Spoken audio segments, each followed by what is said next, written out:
Come in. చెప్పండి. నాకు problem ఉంది సార్. ఏంటది? ఏ విషయమైనా సరే 5 సెకండ్ల కంటే ఎక్కువ గుర్తుండట్లేదు సార్. అవునా? మరేం పర్వాలేదు. నేను ఈ జిల్లాలోని పేరు మోసిన డాక్టర్ని. నీ ప్రాబ్లం నేను సాల్వ్ చేస్తాను. ఏం ప్రాబ్లం? ఇప్పుడే కదమ్మా చెప్పావు. నాకేం గుర్తులేదు డాక్టర్ గారు.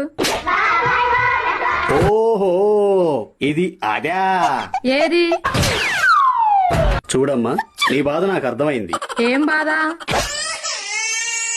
చూడమ్మా, ఇది హాస్పిటల్, నేను డాక్టర్ని. ఓకేనా? సరే ఏంటో చెప్పు. నువ్వేం చేస్తుంటావా అమ్మా? అవును, ఏం చేస్తుంటాను? నీకు పెళ్ళయిందా? ఇంట్లో అన్న చెప్పొచ్చావా? సరే, ఈ టాబ్లెట్లు వాడండి. టాబ్లెట్లు ఏంటి?